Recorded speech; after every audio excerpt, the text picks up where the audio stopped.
Hi, I'm Gary White for Central Kentucky Television. I'm here with Laura Schlosser for this year's Ask the Superintendent kickoff. We have a new superintendent here in Marion County.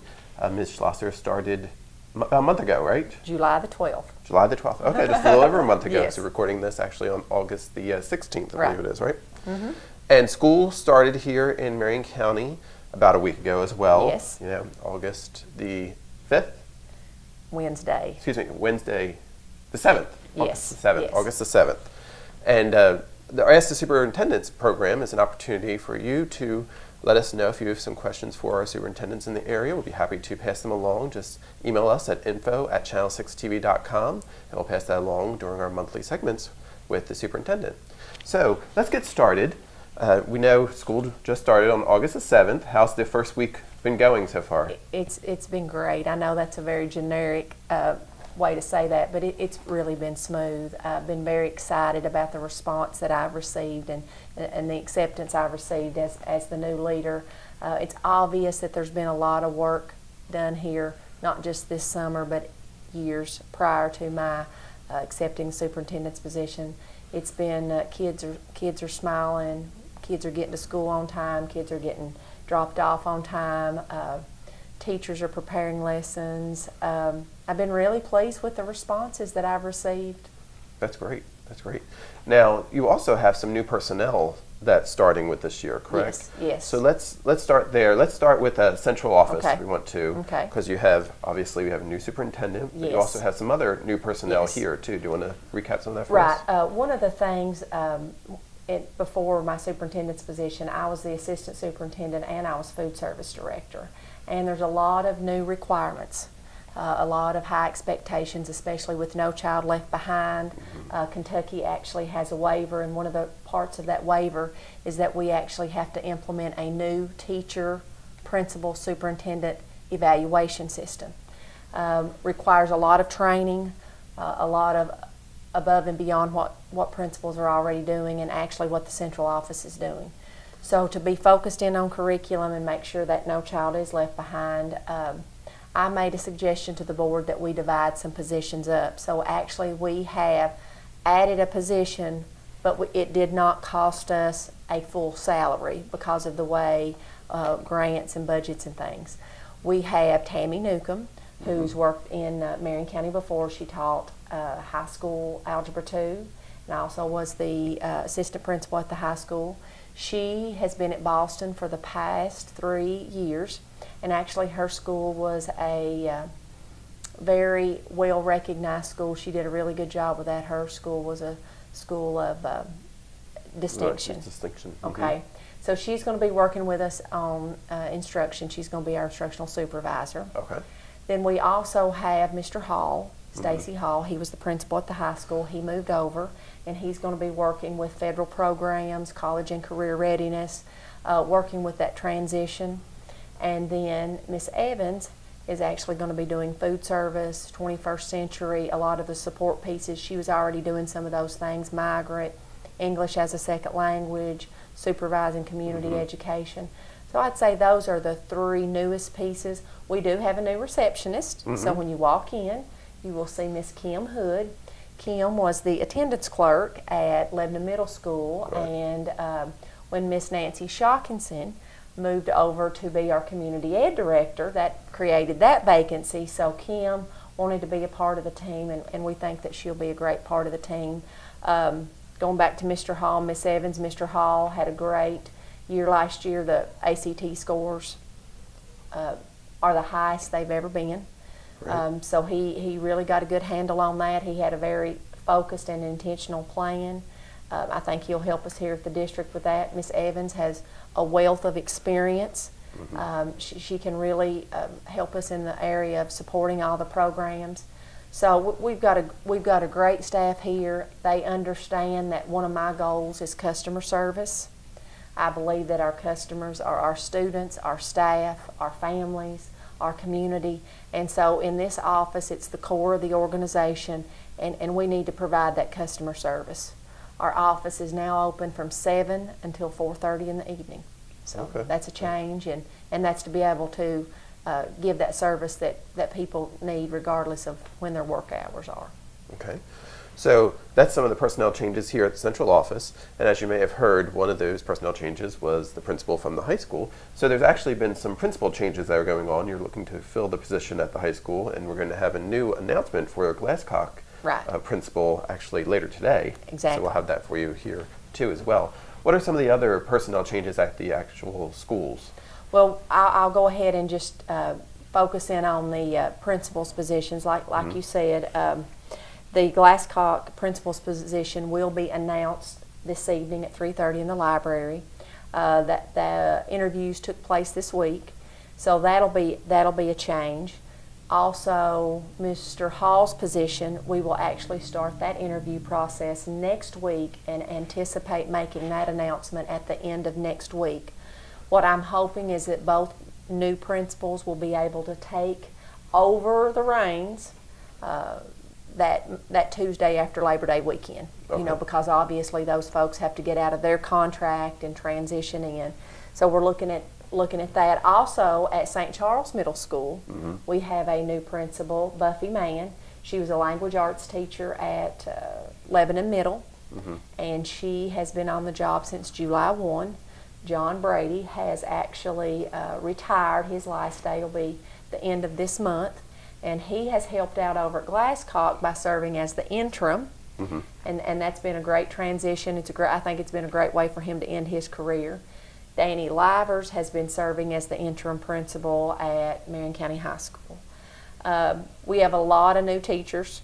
You know, there's turnover, so it would be hard for me to go through all those. But we have new bus drivers, new cafeteria ladies, a little bit of new staff everywhere. Right, some new faces all around. Yes. Also, something else that's new for the district is the logo. Yes, and I do have a picture, and I don't know if the people can see that, but it was in the newspaper. But our new logo, and it was adopted this Tuesday at our board meeting. It's Marion County Public Schools, where we dream, believe, and achieve.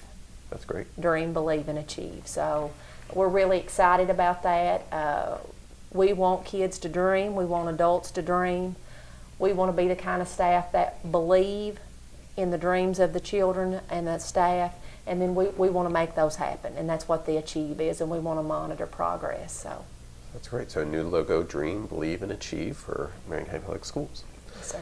Now, also something that's getting a lot of talk now, and there's going to be a meeting coming up, I believe, on August 29th, yes, is a potential tax increase with the school district. Right. Can you tell us a little about that?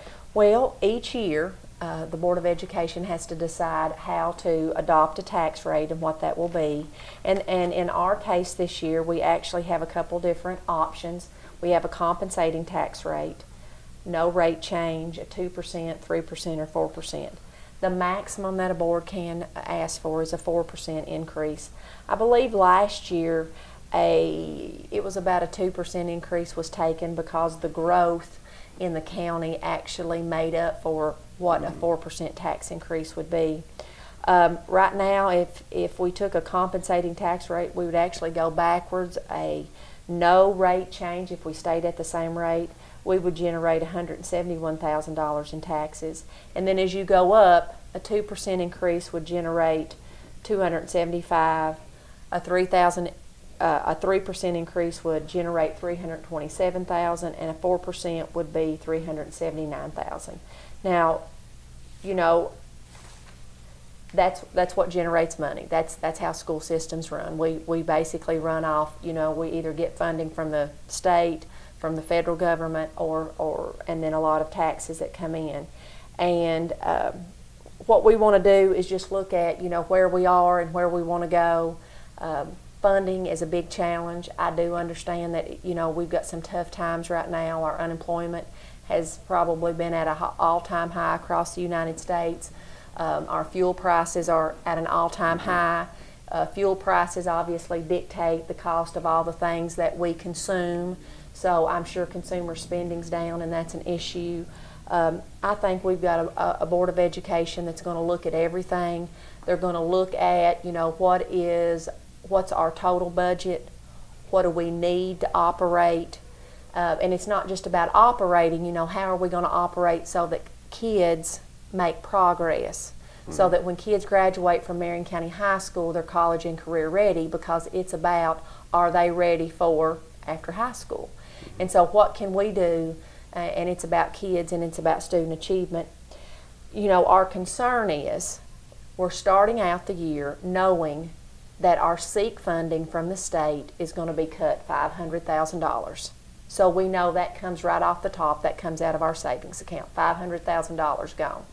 We also have an insurance problem, and again, this is a statewide problem just like the SEEK is, and we are looking at almost $600,000 to pay for the KESBIT, and you'll hear that'll be in the newspaper, and we've already set that money aside. So you're looking at already going into the year with $1 million hit, $1 million cut. So when you look at taxes and how much money it's going to generate, and then you have to look at the need, and then what the board members, you know, with obviously input from lots of people, they have to decide, you know, what will that increase be and how much will that cost a taxpayer. And one of the things that we look at is if your property's valued at $50,000 and you did a 2% tax increase, it would cost you $5. If you had a $250,000 house, a 2% increase would be about $25. So obviously if you went up to that 4%, which is the maximum amount, you're looking at either a $10 increase, and then it goes up in increments based on the value of your house, $20, $30, $40, and $50. When you set your tax rate, you know, that tax rate helps you, and it's if you don't take it, you never get it back. Right. And so, you know, there are some districts who have not in the past taken that increase, and they're in some financial trouble. There's actually some districts, especially some independent districts, that aren't making it and have been taken over. You know, we're not in that situation. We're in a really good spot. The previous administration before me have worked really hard to look at the budget and forecast, you know, where we're going to be. I think everyone anticipated this funding issue that was coming up, so they tried to be conservative. You know, we'll work with the community and the board and try to find ways to make every dollar count. That is one of my goals, is to make sure that we are using our money properly. But it'll just be a matter of the needs and what we want to accomplish, and then the amount of money that it's going to take. And when you're taking hits all as you go, you know, it doesn't take long for that savings account to go away. Right. And that public hearing is going to be on August the 29th. Yes, sir. Correct. It's going to be here yes. at the office at 5 o'clock. At 5 o'clock. Yes. And I want to mention that the public hearing is required if you are considering doing one of the increases, right? Yes. If you just went with the compensating, then right. that kind of just occurs. But so the public hearing is an opportunity for the public to right. voice their opinion on what yes. they feel.